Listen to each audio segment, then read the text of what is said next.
Hi, and thank you for tuning in again. We are reading through one of my favorite books, The Holy Man by Susan Trott. It's really taught me a lot about introspection and different personality types in myself, as well as recognizing and understanding in the world around me. So I wanted to share, and I thought it was applicable. And thank you for joining. If you have any comments, I only read a couple chapters at a time because I really want to allow absorption of the message. And if you'd like to leave comments in the comments below. Chapter 8, Grieving Man. I've lost my wife, he told Joe when Joe invited him to sit down. She's been taken from me. She's gone. I love her so much. Now I'll never see her again. Did she die? Yes, that's what I'm saying. She's gone. Well, she could have left. That would have been worse. Then you would still never see her again, but have to suffer the added pain of rejection. But this is very sad. I'm sorry that you had to give her back before she gave you back. I beg your pardon? Give her back. Yes, you are adding to your grief by being such a victim. If you say to yourself that you have given her back, you'll feel better. Because you see, she was never yours. Nothing that you have is yours. It is never yours. But that's crazy. My possessions are mine. My children are mine. My wife? No. They're not yours. Only you are yours. Not your possessions, not your children, not your wife. You will have to give them all back. You do not get to keep any of them. Chapter 9, Famous Man. There was a man, famous throughout the world, who particularly wanted to see the Holy Man. He told his point man, his personal assistant in charge of public appearances, to make all the arrangements for the visit. However, the point man was unable to contact any of the Holy Man's people. There was no phone or fax at the Hermitage. The only mailing address was a box number in the town. Go to the town with the box number and work from there, said the famous man. The point man arrived in the town below the Hermitage and discovered the road per se ended there, becoming, at the outskirts of the town, a path called the Hermitage Trail, which purported to lead in due course to the Holy Man. None of the Holy Man's people resided in the town, so there was no one with whom he could make arrangements for his boss's audience with them. He called home. Look, said the famous man, what do I pay you for? Go to the Holy Man's place yourself and make an appointment for him to see me on a certain day, and I'll try to be there. Although, if at all possible, I'd prefer for him to come and see me. But, sir, it's apparently 10 miles up and 10 miles down again. It's what they call a path, a mountain path. Do it. The point man took the path. He hadn't walked farther than a city block in years. It was hard going. After a mile, he shed his coat and tie. After another mile, he loosened his shoes and his belt and rolled up his sleeves. After the third mile, he sat down and tried not to cry. His entire body was trembling. I'll never make it, he thought. This is what I get paid for, he reminded himself. He massaged his poor muscles, counted his woes, and steeled himself to get to his feet.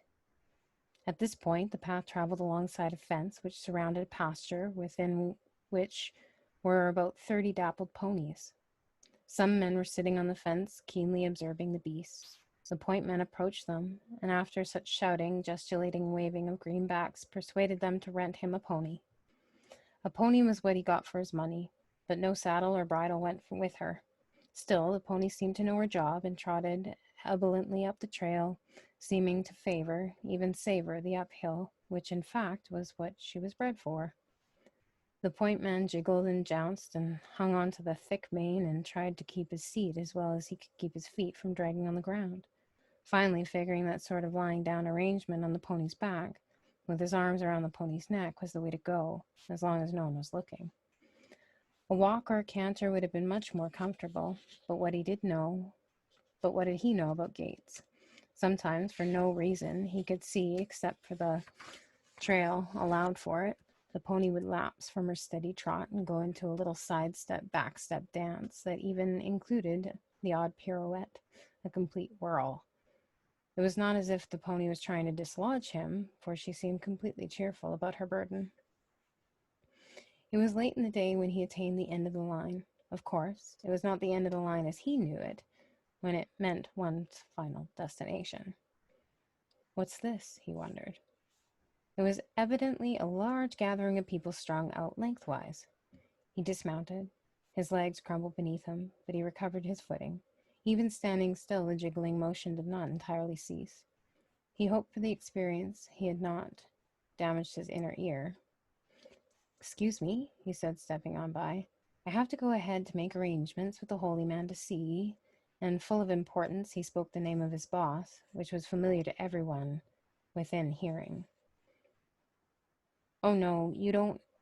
You get right here at the end of the line and wait your turn like the rest of us." The woman who spoke was similar to the woman who confronted the drunk. It seemed that she, or someone very like her, was always near the end, keeping order, telling newcomers what was what, sternly laying down the law of the line.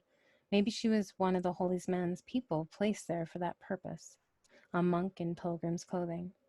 More likely she was simply clothed in the robes of justice, and also one who liked to be a bit bossy, not a necessary evil, but a necessary good. "Haven't you heard of?" And he again uttered the famous name. "Yes, sure I have, and I'm impressed, truly. But the holy man doesn't care who is who. That doesn't mean a thing to him." "It might. Let me go ahead and talk to him and see what I can arrange. He'll be willing to pay you and anyone else to let me by. You can name your price." The woman laughed. "Do you think this line is about money? What's your problem?" "Right now, my problem is you. Suppose I do decide to let you buy for $1,000, and so does the next person and the next person. You've got maybe 1,000 souls here." "Did you say 1,000?" He cranked his neck. "Right. So that's 1,000 thousands.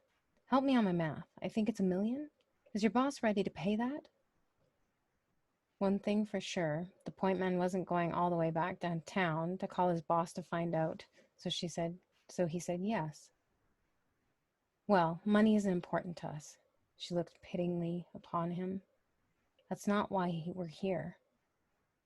It was one thing to pity himself, as he had been doing all day, but quite another to be pitied by his end of the liner. "Why are you here then?" he asked.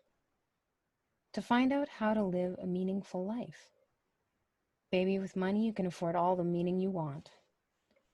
"Is money going to give you courage, wisdom, compassion? Fast cars, women, beautiful houses, respect? Those are what are known in the trade as unnatural and unlimited desires. They never satisfy. They do not bring happiness. You know what they bring?" "What?" "Despair." "Try me," he grinned. She fell silent.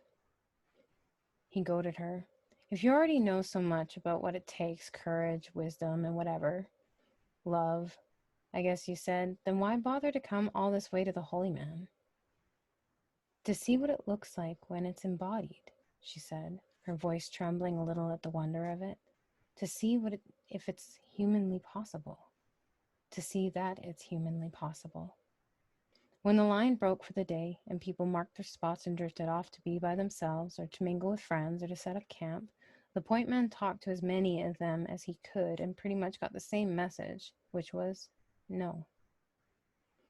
Then he saw a woman in a wheat-colored robe with a pack on her back, tripping lightly up the path. Hey, what about her? How come she gets to go her merry way up to see the holy man?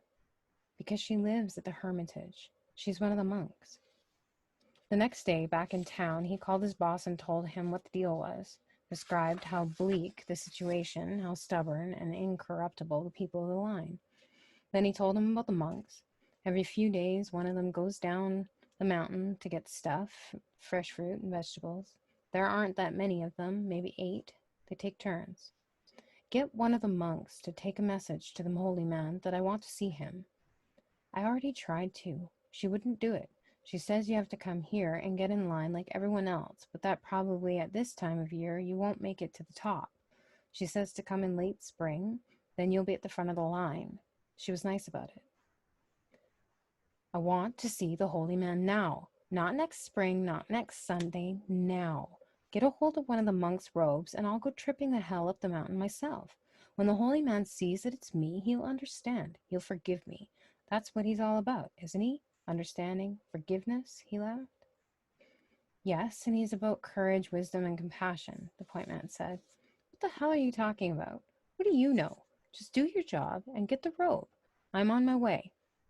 He's about humility, the point man said, quoting some of the other things the pilgrim had told him. Harmony, reason, truth, but the famous man had already hung up. Thank you for watching, and like I said, any comments, please leave them below, and take care, and much love.